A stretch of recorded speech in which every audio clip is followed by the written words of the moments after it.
Dentro del cuadro internacional nos conversamos con Joel Horta, hay que buscar esa línea de entendimiento y precisamente, como él decía, la guerra de Ucrania que Rusia por invasión absolutamente fuera del derecho internacional ejerció y lo que está pasando en Medio Oriente que tiene que aplicarse el derecho humanitario a todas las partes, obliga también en los países de América Latina que como usted decía, no hay conflictos ni guerras, pero tenemos también una confrontación electoral, política y económica que perjudica al continente.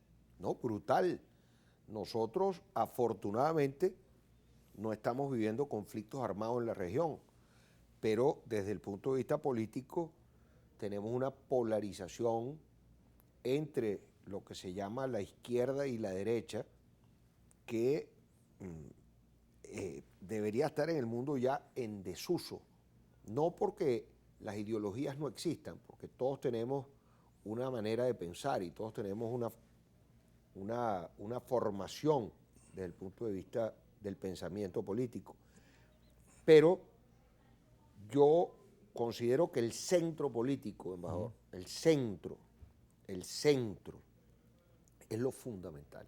Fanáticos del centro, como decía alguien en España. Fanáticos del centro. Sí, sí. ¿Por qué?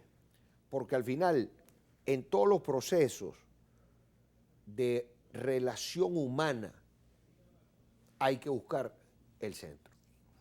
Si hay un proceso de divorcio, bueno, hay que buscar el centro. Claro. Hay que buscar lo justo. En todo en la vida.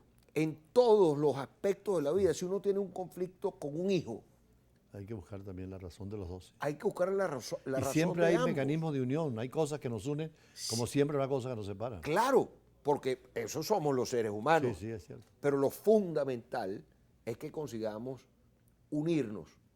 Y en este caso, en Venezuela, unirnos como nación.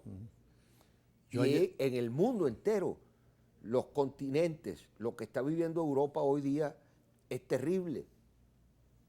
No solo por la crisis energética que los afecta brutalmente, sino por la crisis ética y moral que se está viviendo allí. Pero lo mismo sucede en América del Norte, y cuando hablo de América del Norte me refiero no solo a los Estados Unidos, sino a lo que ocurre en México, a lo que ocurre en los propios Estados Unidos, en lo que ocurre en Canadá.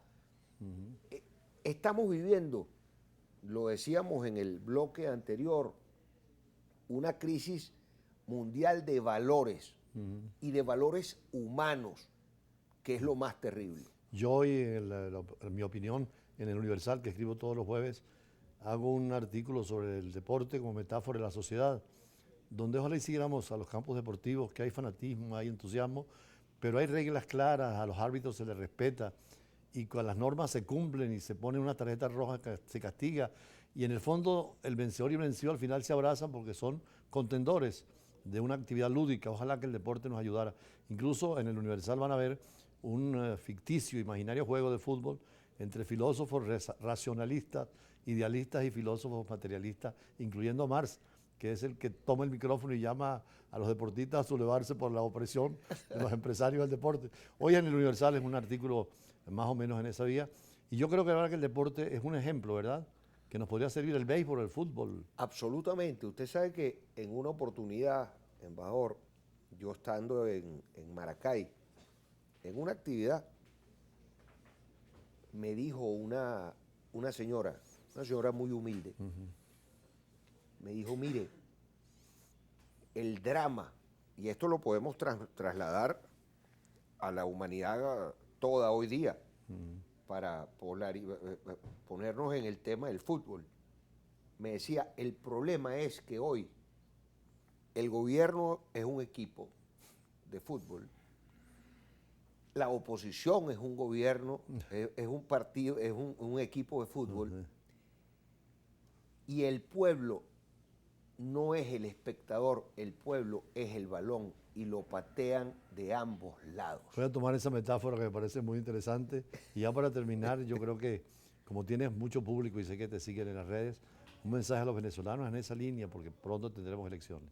Lo más importante es la participación ciudadana, entender que no somos simples habitantes, que somos ciudadanos de esta nación y que somos responsables de lo que suceda en los próximos años para lograr la patria, el país que todos merecemos. Bueno, muchísimas gracias.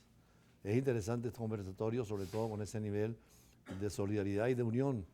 Yo sé que usted está muy activo, ojalá que tenga buenos resultados. Y además, espero verlo en el Parlamento nuevamente en otra oportunidad. Nosotros vamos ahora en la parte jurídica con una especialista en Derecho Penal Internacional, como es una profesora de la Universidad de Margarita. Ella es Elizabeth Gutiérrez, que además también es historiadora. Ya regresamos.